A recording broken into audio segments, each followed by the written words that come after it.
girls, welcome to a new video, and today I'm filming a video all about books because I love books so much. If you are new to my channel or you haven't seen my previous videos, I do have one video up on my channel about books that I've read, and yeah, I mean, I look quite sunburned in that video, and I mean, it has some really interesting books that I've read. But today I'm filming a video all about the books I want to read over the summer. So I've picked out 10 books that I want to read. I'm going to talk about them to you, and then I think at the end of summer I'm going to film an update video and tell you how many books I've read and like give a little review of these books I mentioned today. I actually want to read more than 10 books in the summer, but I'm just going to say 10 books that I've been wanting to read for a while. And 3 of these books are going to be psychological books, and the rest are going to be just other books that I really want to read. I have a list on my tablet because that's what I use to read. Most of my books are iBooks I get from Apple. Okay, so the first book is a psychological book, like a psychology book, and it's called Power of Habit: Why We Do What We Do in Life and Business by Charles Duhigg. I think that's how you say his name. I'm actually currently reading this book. I started it ages ago, but I just haven't had the time and so on, so I just kind of read it on and off. And basically this book is about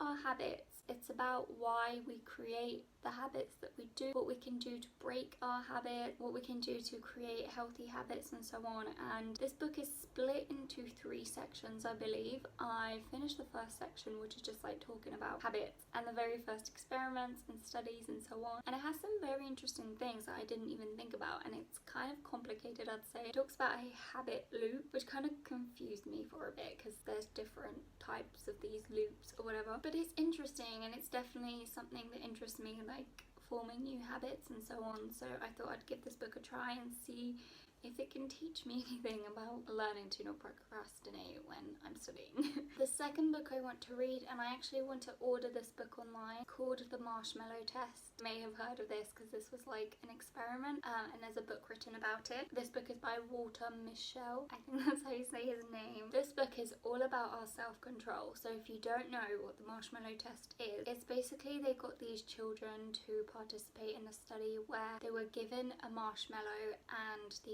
experimenter told them, when I come back, I can give you a second marshmallow, but only if you don't eat the first marshmallow. So they were testing the children's self-control to see if they would actually wait for the second marshmallow, so they would like gain a bigger reward, or would they give in to temptation and eat the marshmallow. And you can actually watch a video of this study. It's quite funny, some of the kids' reaction. And yeah, so this book is just based on that study and based on those ideas, and it's just all about our self-control and how we can learn to control our behavior and overcoming habits that can be destructive, such as smoking or other things that, I don't know, just like habits that are not good for us. This is an interesting book and I definitely want to read it. Now, the third psychological book, I couldn't decide because there's so many more that I want to read this summer, so hopefully I'll get around to doing that. But I decided it's going to be this one, which is The Tipping Point by Malcolm Gladwell. This book is all about how little things can make a difference. That literally, it says that on the cover of the book. And again, I want to order this book, but I do have it in PDF form. I bought it on iBooks, but I don't want the paper version of it as well. So this book is focusing all about the little things in life, and how from little things you can like create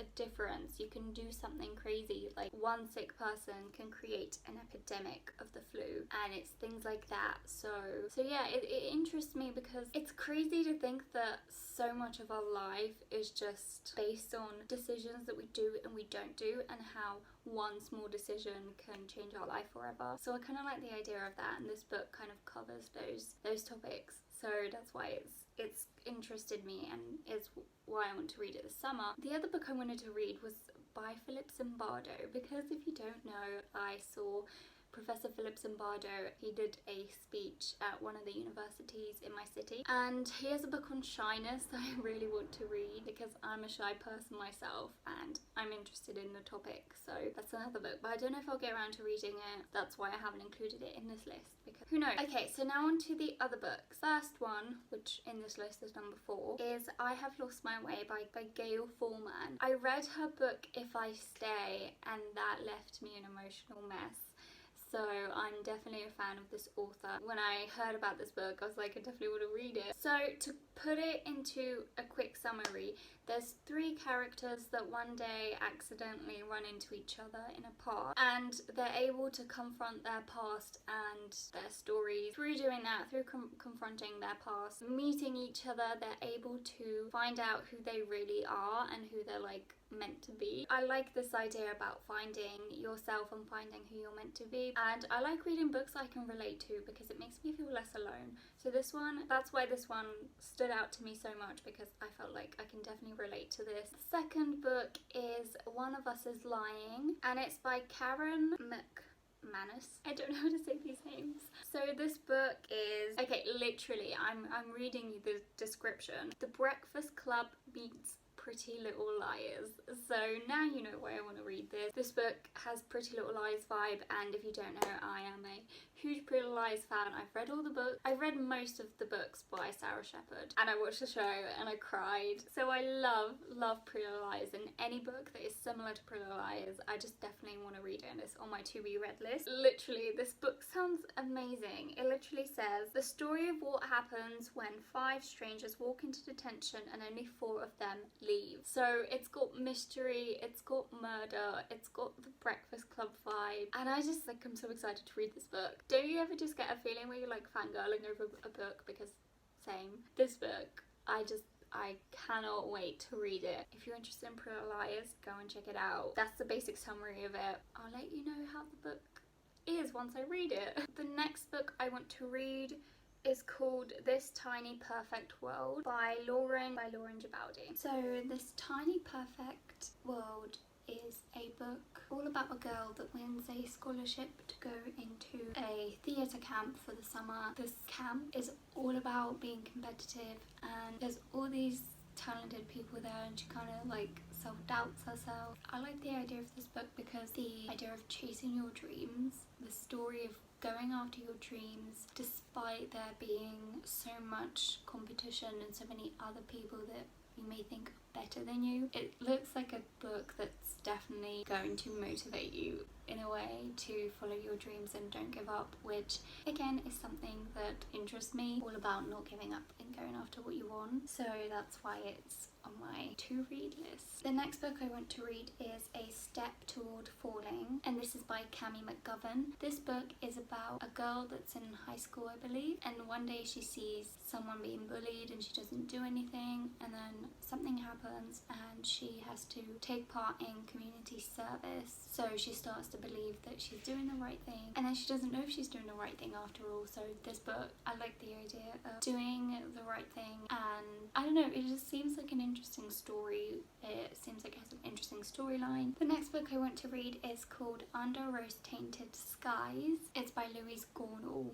Is about this girl who is too afraid of everything. She's afraid of the outside world, so she kind of stays inside, and it kind of reminds me of Everything is she meets someone and they become friends, and I think they fall in love. So this sounds like a perfect story for me, because over the past year I've definitely like kept myself, I guess, in a cage with my fear of so many things, especially because of social anxiety and so on. So I feel like this book is something that interests me because of that reason, but also sometimes, like I said before, reading a book about your similar situation makes you feel less alone, and it puts you into the world of this person. So that's why I really want to read this book. And reading books is so amazing for so many reasons, but one of my favorite reasons is because of the stories that you can experience through reading a book. The next one is They All Fall Down by Roxanne St. Clair. I'm reading the synopsis or the description of the book on my Goodreads account,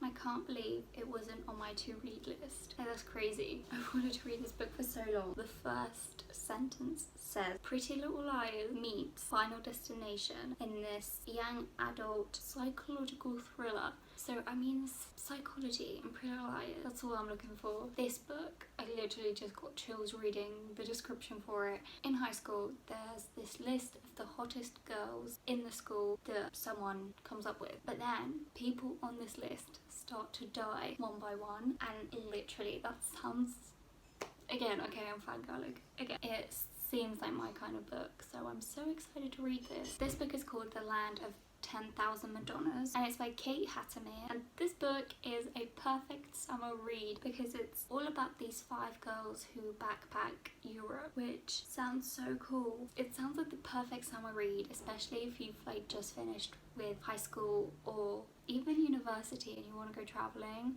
Like, it gives me those I just want to travel vibe. In my life I'm currently feeling those I really want to go traveling and just like forget about university vibes. I can't really do that, but if I read a book about it, then I'm like living vicariously through that. So yeah, that's my 11 books that I want to read this summer, and I'm gonna update you all on how this challenge goes for me. And maybe we can make this into a challenge, so if anyone wants to read 10 books this summer, then you can use the hashtag 10 books of summer. Okay, I just came up with that from the top of my head, and you can basically post about it on your Instagram or on your Tumblr if you use those. I know I use Instagram and Tumblr a lot, and you can find me, the names are somewhere here, but I will also have my Tumblr and Instagram linked in the description. 10 books to read in the summer sounds like a reasonable challenge. Of course you can do more if you want to. If you don't get around to reading all 10, that is perfectly okay as long as you try. Let me know in the comments if any of you have read these books on our awesome recommendations, or if you've taken part of the 10 books of summer. And the update video will be posted probably end of August, maybe even September, just because my summer plans are a bit all over the place at the moment. So yeah, that is all the books I want to read. Of course I want to read so much more books than just 10 this summer, so my goal is going to be like 30. But if I read any other interesting books that like I love, then of course I'll make a video about them and like do a review of them and so on. So thank you for watching. I hope you take part in this challenge. Have fun reading this. Thank you for watching.